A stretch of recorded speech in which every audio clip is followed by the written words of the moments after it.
So, welcome everyone, and hello. We're back with another 50 Hitting 50 episode. And today I have with me the wonderful international woman of mystery who is Ellen. And I've just learned how to say her surname for the first time in I don't know how many years.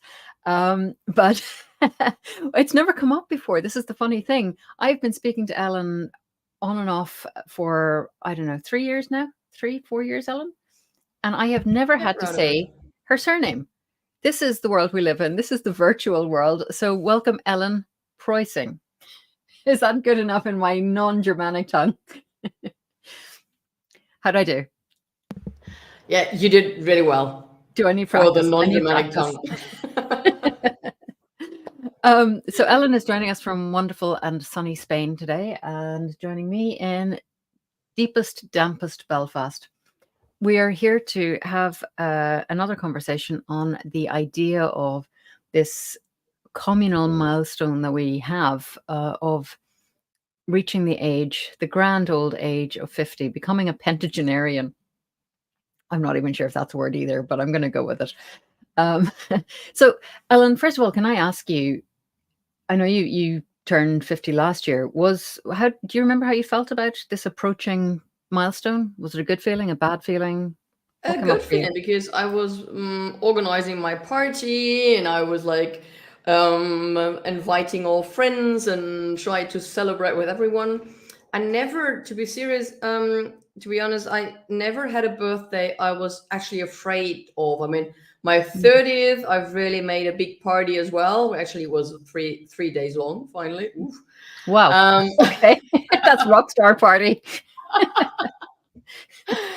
and so I was never afraid of a certain age, so I don't really associate anything negative with it. Mm. Yeah, I suppose that's the thing, isn't it? It's the associations that we have with what to expect, what we have seen other people going through. And I wonder if that's changing a little bit, if this idea of 50 is a bit less scary than it used to be, because, we can be healthier, we can, have more opportunities and potential at 50 than we did before. What do you think? Yeah, I think so because it always depends. Huh? Like a friend always said, like, well, okay, it's all relative. Like, leave out the relatives, but that's actually the point. Like, the matter of fact, because when we were like, I don't know, 15 years old, and if you have kids and they're like in their teens, and then Auntie Ellen was like 45 years old, was like, wow, that's really old. Even like the 35-year-old neighbor was really old. Mm, So it's probably it really all depends and comes from your perspective. But now it like 80 is no age anymore. I know so many 80-year-old people and they're like hiking and they're very active and they're traveling. And I think this makes it a bit easier mm, to get older because you have more time ahead then, yeah, 100 years ago, we were like the old, nearly close to dead grandparents, and that yeah. was about it. And so now we have at least 30, 40 years to go if everything goes well. Mm. Yeah. Just as you were saying that actually, this idea that when we're young, people who are anything over 18 really is ancient. And I remember as a kid, I was, I guess, about 8 or 9. My piano teacher, who was, very forward-thinking, independent young woman, and had got her teaching qualifications and got a car. And back in those days, she was driving 25 miles to teach piano lessons, and was obviously very, very proud of her accomplishments, and rightly so. And she made the mistake one day of asking me how old she was. Bear in mind, she was 18 or 19. And I was like, 35. So it was absolutely, never ever ask someone who is under the age of 18 what age they you they think you are. It's going to go badly. But the other thing, like you say about what's possible now, I remember being kind of in my about 30 and doing some trekking in Nepal, and maybe not being sort of at my fittest there. I wasn't unfit, but I certainly wasn't at my fittest. And these slopes in the lower Himalayas were quite challenging. But then we would see these tiny little Japanese ladies who looked like they were in their 60s or 70s, and they were skipping up and skipping down. And it's like, how are they doing this? But I think, it was one of those wake up calls. It's like, okay, there's something here. There's something going on that I need to pay attention to, because I don't want to be feeling like I'm feeling now. I want to be feeling more like they're feeling now. Yeah. Yeah, I think it all really, well, first the altitude makes a difference as well, of course. This is And true. the Himalaya, like every hike is a bit different. But yes, I think it's a lot about mindset. So I think everything Mm. starts with a mindset. If you feel young, well, I mean, I wouldn't recommend to dress like a 17-year-old when you're like over 50. But if you feel young in your mind, and if you are interested, if you maintain your curiosity, if Mm. you love life and are happy to, well, to welcome changes in your life, if you're a bit flexible, then this is all, well, a bit sporty, in my opinion, helps as well. Mm. So then I think it's just a matter of how you look at it, and then how you just accept your faith. Because I don't know how many friends they've told me when I've turned 30. Wait, when you're 30, wait until you're 30, then you will get your belly, and then you will get this and that, and then you like, it didn't happen. And then wait until you're 40, and then with the menopause and with everything, your body's going to change. Like, be just happy, lucky that you're still not 40. Didn't change. Now, when you're 50, then it's going to be really, really bad, and everything is like, sorry, no. And when I'm going to be 60, I'm still going to train. I'm still going to be good for my age. It's Yeah. all, of course, about the age, but it's not that I just accept, okay, I'm old now. I can't learn. It's really hard to learn. Like, I can't learn a new language because I'm old now. I Mm. can't really get a good figure because I'm old now. I can't really make any changes in my jobs because I'm old now. Then you're gonna be old. If you feel that you are, you're gonna Mm. behave like it, and your mindset will just go with it. Yeah, yeah, it's a really interesting perspective on that, isn't it? Because um, I sometimes refer to a kind of a genetic fatalism. We see the generation that went before, and we assume that we are like them. We assume that we're going to turn into our parents at some level. Um, and I mean, I just don't really think that's a straight equation, because obviously they made lifestyle choices that impacted them. We make lifestyle choices that impact us.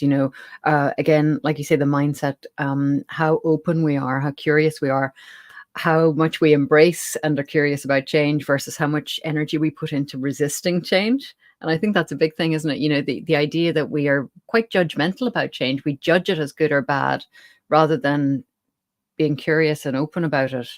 And I think sometimes we put so much energy into resisting getting older that we don't necessarily think about the positives that come with it. The Yeah. nice thing is you're more experienced, you're much more relaxed, you have this knowledge when things are going down the drain, that will go up again because it's Mm. just the typical roller coaster. So I think like the attitude towards life is getting better with age.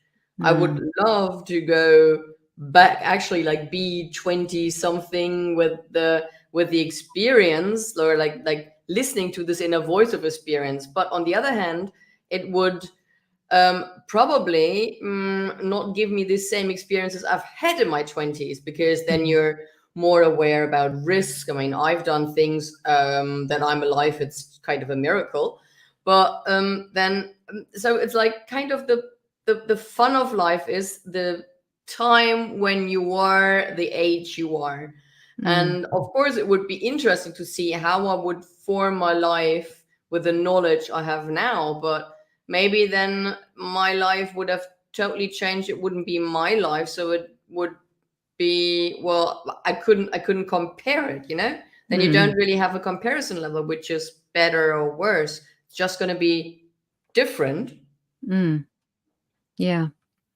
So can I you trained originally as a vet, isn't that right? Yes. Yeah. And y- was that something that you had dreamed of for a long time? I know that for a lot of kids growing up, they just love animals so much that the idea of being a vet and caring for animals is really one of those dream careers. Um, was that the way for you, or did you come to it through some other way? No, I've decided to become a vet when I was 5 years old, and I never changed. So I knew I had to go through all this horrible 6 years of Latin. Later, I figured out like they've changed some rules at university when I've entered it, that I wouldn't have gone through that. Well, just another option. But anyway, I did it, and I knew I had to take my marks. I had to have good marks. I had to Mm, get oriented towards that. So that was not really an issue. I mean, I did challenge myself. Is there anything else, like not doing your final, like your degree to get accepted to university? You just stopped before, so I've like challenged. I've looked into other options, but it always maintained the same idea. So I was mm, motivated to do that. Otherwise, I mm, would have never ever finished that career. Because if mm, you're not having this intrinsic motivation, you really want to mhm. succeed, you won't finish it. Yeah, I know it is one of these. And Mm.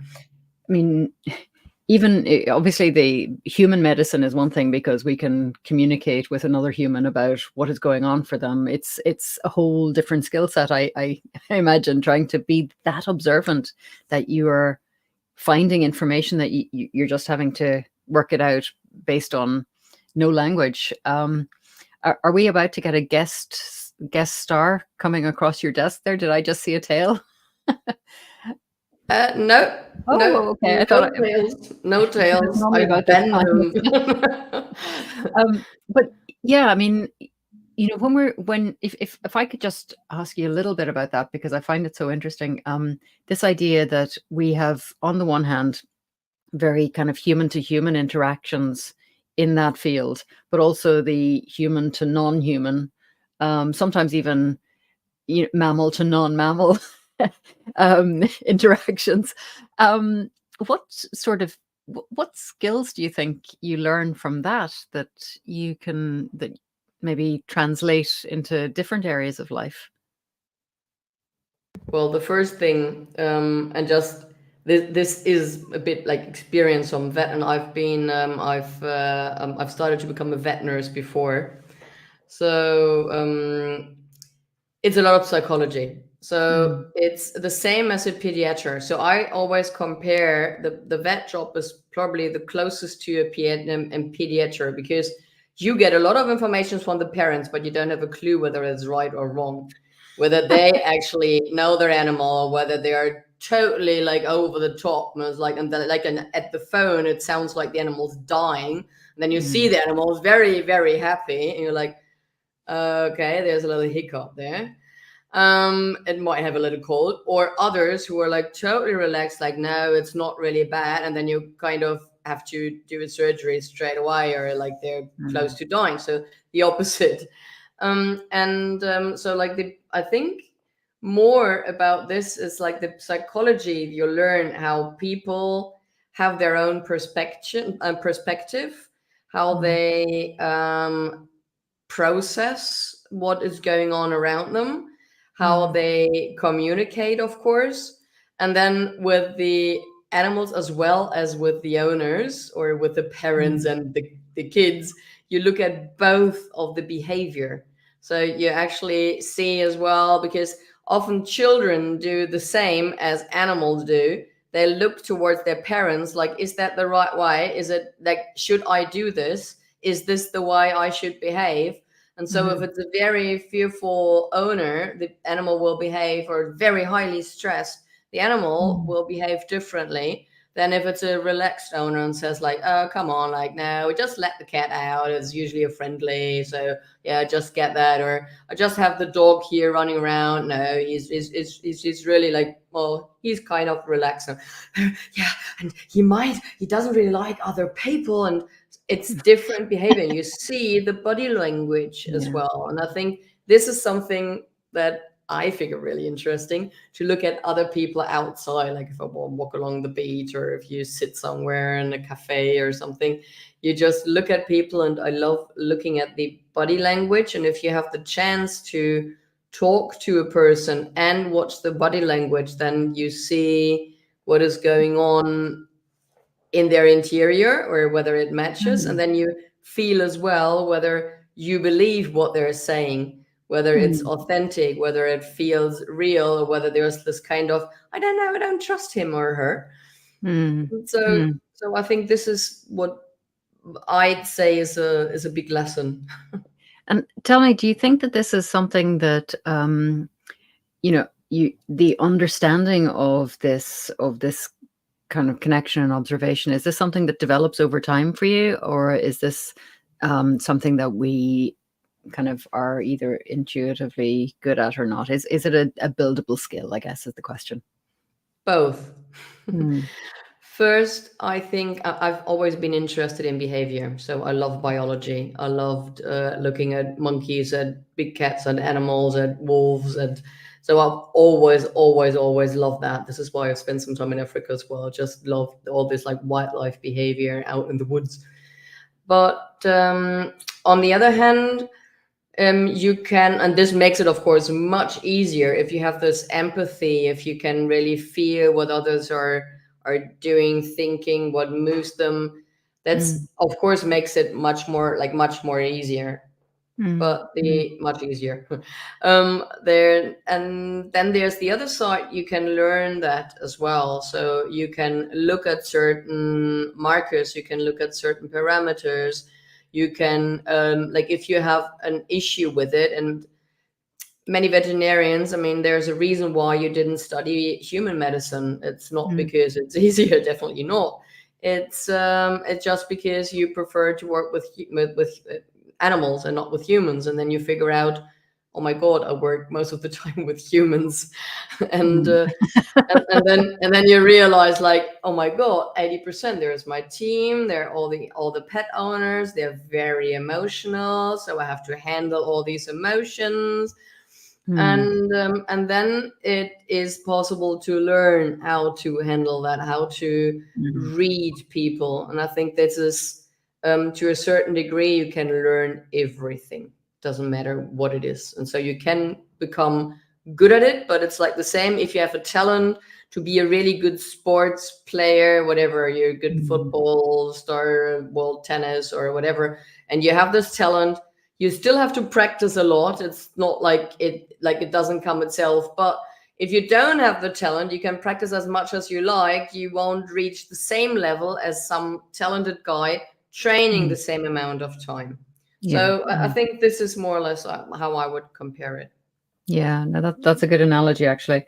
I was reading an article this morning, I think, and they were saying that basically people have this bias for what they see as naturals, natural talent, and that uh, someone who presents themselves as a natural talent who has just worked to build on that, people are like, okay, great. Whereas someone who has just gone, I really wasn't very good at this to start with. I have carved myself out of this to become what I am, to develop these skills. And people will almost always go for what they see as the natural, which is really interesting as a bias, is it not? Yeah, but it sounds good. I think that's a cultural thing. What we associate with the word talent. Talent Mm. means better. And somehow, if you would ask people, okay, what do you, what comes to mind when you listen to the word talent? It's probably like better, somehow, easier, maybe even in the professional area, like more Mm. professional.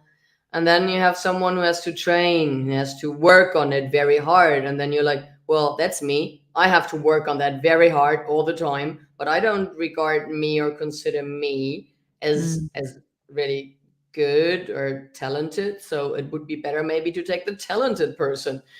I Hmm. don't know. Maybe Interesting. that's some. It Yeah. depends on the person, of course. Like if it's a very self assured person, it's different. Then Yeah. it's more of a I want the best. I want to be Hmm. surrounded by the best. And maybe then maybe it could be even the other way around. Like yeah, talented. Hmm. I'm talented as well. So I don't know. Well, yeah, I mean, if we think about this in terms of this sort of reverse gap, looking back, I mean, we've talked a little bit about developing that ability to empathize and to relate to people and to be able to read what's going on for them a little bit and to, I guess, put yourself in their shoes and pick up on those things. But is there a talent that you either wish you'd had at 30 or wish you'd started developing at 30 that would really serve you now? Mm, like serving. No, I mean, it would be nice. I can still do that. It would be really nice if I could draw because I love when people can Mm, just draw like a person or situation, an animal, mm. and this is really nice. For instance, if you work on a flip chart, if you explain something to someone, and my drawing always looks like a 5-year-old. I mean, I've increased my level. I think now it's a 7-year-old, a talented 7-year-old. But yeah, that's probably something. But the thing is, I've chosen to do other things. So it's not Yeah. that I have the feeling of I've chosen a wrong path or I did Mm, something where I just lost my time on something useless. So I think I spent my time well. And if I'd like to draw now or play the guitar, which I'm currently trying to learn, I can still do that, right? I mean, yeah. that's nothing in the way. Mm. It's interesting that you mentioned drawing. That is one of those things that people assume, I guess, that if you can pick up a pencil, you should be able to draw. And if you can't draw as soon as you put the pencil to the paper, then you don't have the talent for it. But what we really don't have is the interest or the practice. And Yes, it's there was an practice. interview I did a couple of years ago with a lovely guy called Darren Fisher, and he talks about this. He lectures in animation and illustration, and he talked about this guy that he happened to end up sharing a house with in uni, and everybody just thought he was some wonderkind, that he just had this talent. And but what he actually discovered in living with him was that all this guy did all day, every day, was draw. That's why he was so good. He was just that bit more practiced. And I always think it's fascinating that people think they can't draw because I've got such a thing about creativity anyway. But really, it's like, okay, that's probably not true. It's a technical skill that we can learn like so many other things. Yes, it's the same. Like if you don't have a talent, you can still learn it, and then Mm. you can get pretty good at it. Maybe Yeah. you're not gonna get well. I won't take Picasso because I don't really like his painting. Oh my Well, the gosh, drawing's breaking not too news. bad. Well, like then you just like you will probably get pretty good. You Yeah. could even make a living out of it probably because then you're much better than the average person is. So I I believe there are very few things you can't improve by just practicing or you can't really Mm. learn. It just depends on how much time you add to it and how much intrinsic motivation you bring to the Mm. table. That makes the difference. Yeah. And I suppose this again coming back to the milestone ages and so on. 50 doesn't feel like a time that will be kind of taking up our embroidery threads or even our paintbrushes at this stage. It doesn't feel like those kind of retirement hobbies are anywhere close for myself or probably for you either. But that's one of those things that people, I suppose, used to do. It's like, oh, when I retire, I'll do that. Um, but I don't know. I mean, looking forward, the guitar you've mentioned, is there another talent or skill that you think is important to nurture in for the next 10 or 20 years for you? I don't know whether I would call it talent, but I think the most important is to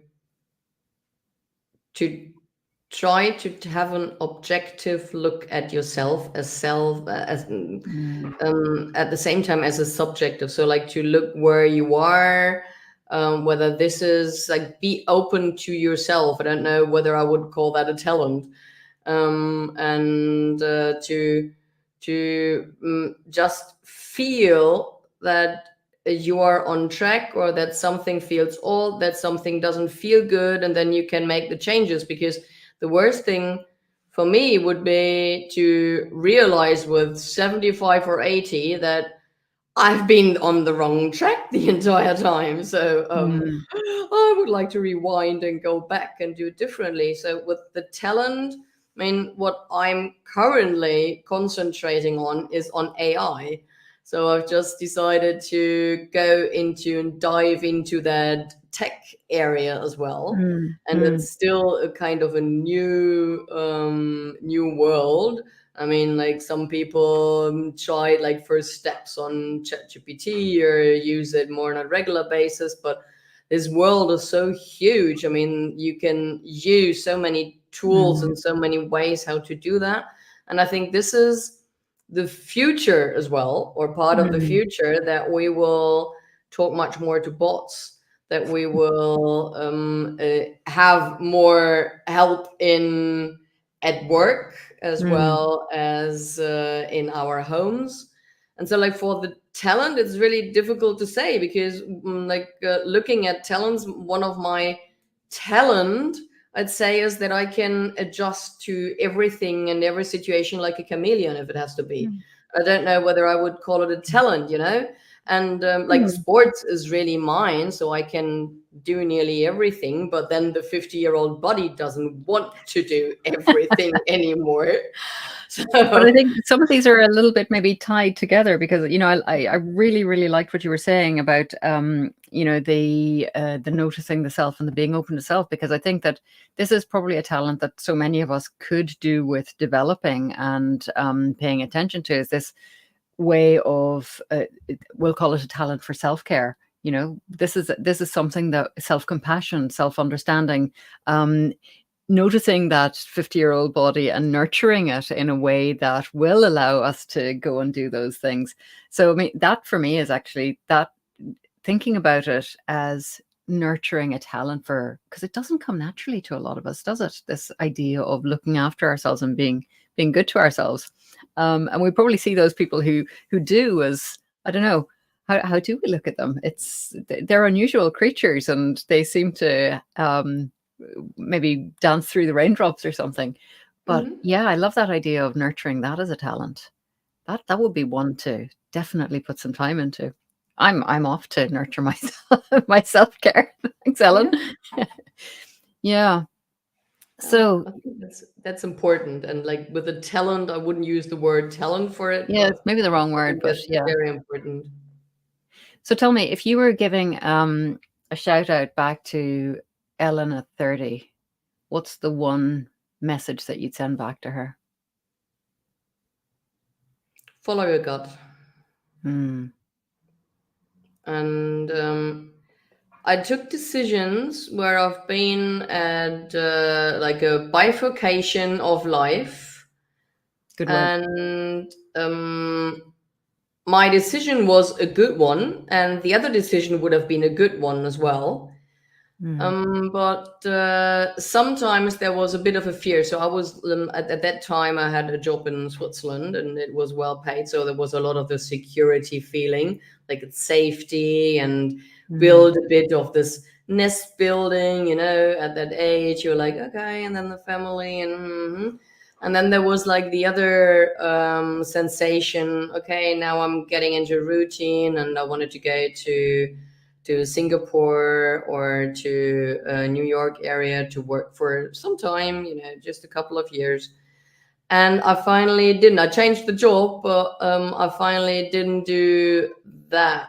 I've been to both places, liked it, looked around. I went for some offers, but it wasn't really the thing. And then I got a good position, and it was like a kind of okay, come on. I mean, this is it's good. You have like, well, with everything, with partner, with friends, with the environment, you know. So it was a good decision. I wouldn't challenge the decision itself. It was a Mhm. good decision. I've learned a lot. I wouldn't be where I am right now if I wouldn't have done it.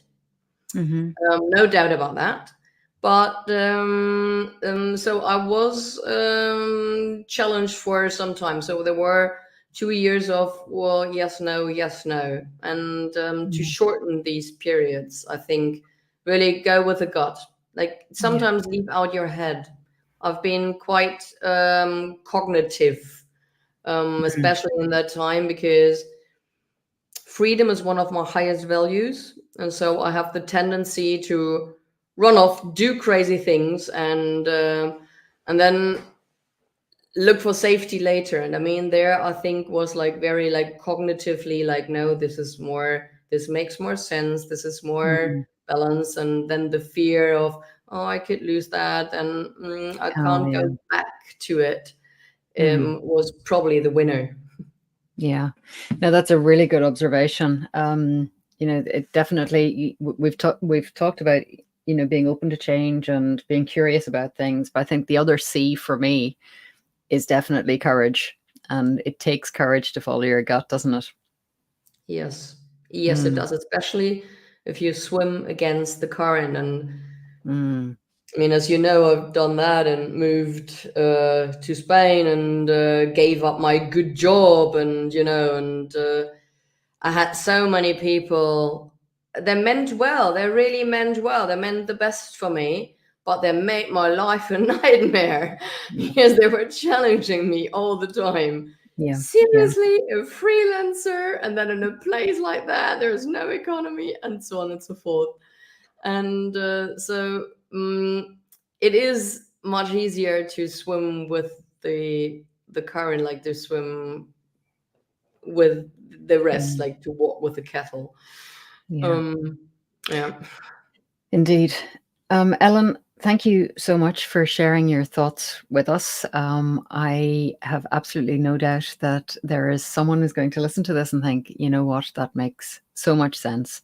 I Hopefully, hope we so. will inspire someone to approach 50 with the gusto that we're doing it. And I will see you on the other side. If you are watching this in the replay, let us know what you thought. Give Ellen a wave and a little high of appreciation, and we will see you all soon. Thank you. Thank you, Deidre, and for all of you turning 50, having that ahead, have fun. Wonderful.